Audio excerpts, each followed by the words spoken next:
Regardless of what BLM might think about the death of George Nkencho, everyone has the right to defend their own lives, including the Gardaí. This is Ben Scallan and you're watching Gript Media. Well, welcome back everybody. I hope you all had a nice Christmas. In the last week or so, I'm sure you've seen that there's been a huge controversy both online and in real life surrounding the fatal shooting of a man in Blanchardstown by the Gardaí. In a nutshell, 27-year-old George Nkencho attacked a man in a Eurospar in Hartstown and then threatened people with a knife, including armed Gardaí. He was shot and killed after he continued to lunge at police with a bladed weapon. Because the man in question was black, however, the Irish left and Black Lives Matter movement lost absolutely no time making this into some sort of racial incident. But before we get into the reaction, let's first quickly go through the chain of events. As the Sun article on the subject reads, the alarm was raised at around 12 PM yesterday after a man allegedly threatened staff at Hartstown shopping centre in West Dublin. During the incident at a Eurospar, a male staff member suffered a broken nose and jaw. Subsequently, a second public order incident was reported at a post office at the centre. The suspect continued to threaten members and was pointed out by shop staff to uniformed Gardaí who pursued him until he was close to his home in Manorfields Drive in Clonee. After he failed to drop his weapon, Gardaí used pepper spray as part of their efforts at arrest, but they were forced to call for backup after the man continued to swing his knife at the officers. A team of the Gardaí's armed support unit arrived at the scene. They were forced to use a taser gun on the subject twice as he allegedly continued to threaten officers with the knife. However, despite being hit with the taser, it's understood that the suspect continued to lunge and swipe at Gardaí with the weapon.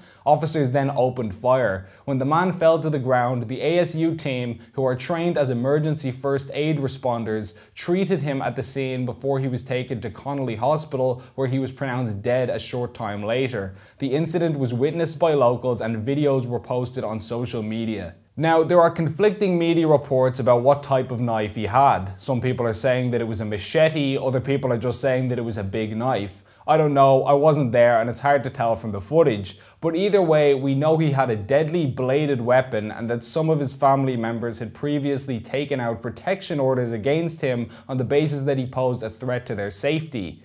In the aftermath to this, there were a series of mass protests in Blanchardstown claiming that Nkencho's killing was a result of racism. Just look at this video of protesters attempting to force their way into the Garda station.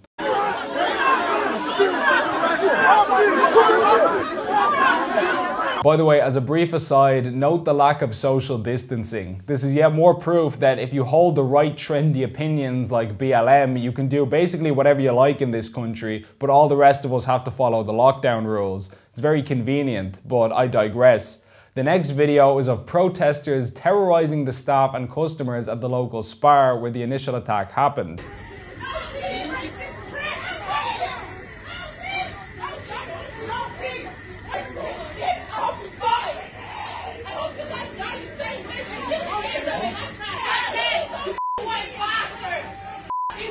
What the hell is that about? What did the shop staff do? What crime are they guilty of? Having the audacity to be attacked by a man with a knife? You can even hear in the video one of the so-called quote-unquote protesters saying, "You effing white bastard, F you." Just disgusting thuggish behaviour. And perhaps most disturbingly of all, they reportedly attacked a woman and her son outside the local Circle K and ran amok in Blanchardstown shopping centre.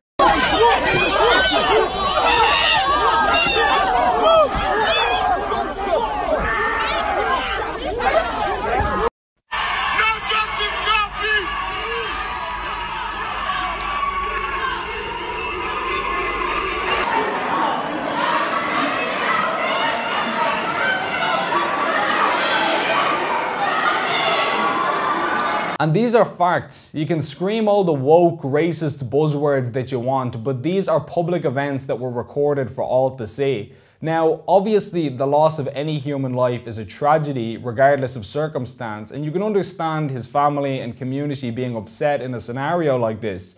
And granted, an investigation is still underway, and we'll see what comes of that. But at this point, based on what we currently know, I would sincerely like to ask, what could the Gardaí have possibly done differently to save this man's life? What more could you reasonably expect of somebody from the current reports? They seem to have followed procedure to a T. They tried a wide variety of non-lethal methods, from oral warnings to pepper spray to 2 tasers, and exercised incredible restraint under pressure. It looks like the Garda who shot him only opened fire to preserve his own life. And yet this is the feral response: screaming, intimidation and violence. It's completely unacceptable.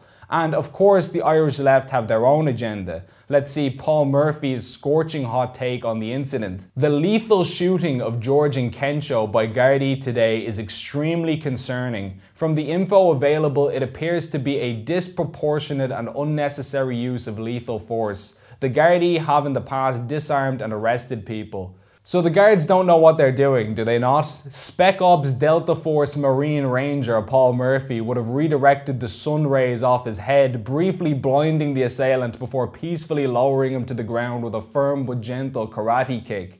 Of course, privately educated UCD alumnus Paul Murphy from Goatstown knows a lot about combat scenarios and life or death situations. This man is clearly in a good position to be criticising the Gardaí about how they choose to defend their lives. That 12 Gardaí shot a man with a knife 3 times appears to be excessive force. Important questions. 1. What attempts to de-escalate and disarm were made?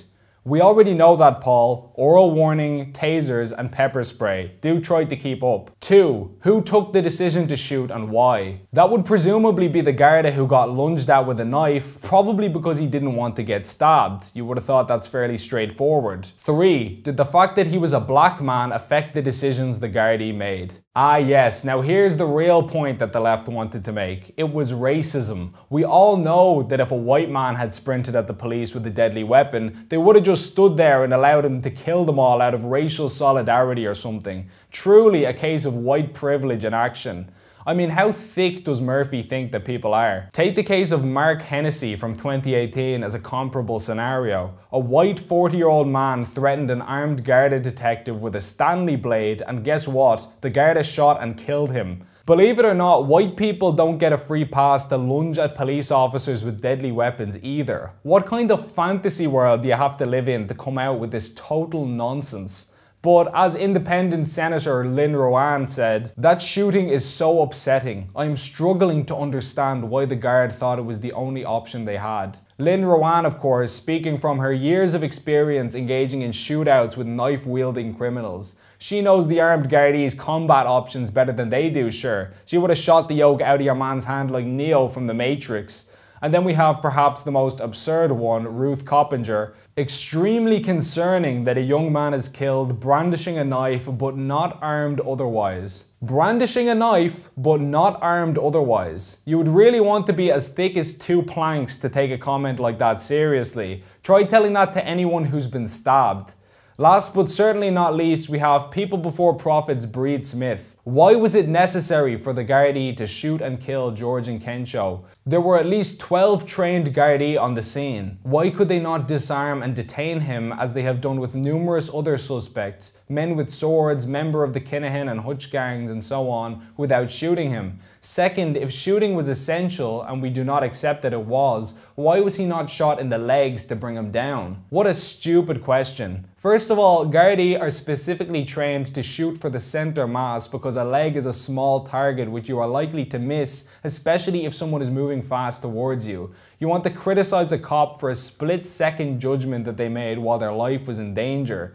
She goes on, why was he shot at least 3 times? Apparently 5 shots were fired. George Nkencho was evidently mentally disturbed, so why was no psychiatric social worker brought to the scene to de-escalate the situation? All these questions need to be asked and seriously investigated. Yeah, a social worker is what you need in that situation. This man has just hospitalized a shopkeeper with facial injuries. He's threatening people, including a squad of armed police officers with guns. But let's send in a 22-year-old college grad with a clipboard to sort him out. You're talking rot. And even if it turns out that he was mentally disturbed, what are the Gardaí supposed to do? Do you just let mentally ill people stab you now? Do they give him carte blanche to run riot through the street threatening and attacking people? And how do they know that he had issues? He's lunging at me with a knife, but let me quickly look up his psychiatric history before reacting. It's nonsense. Was race or racism a factor? Some people on social media are confidently asserting that racism has nothing to do with it.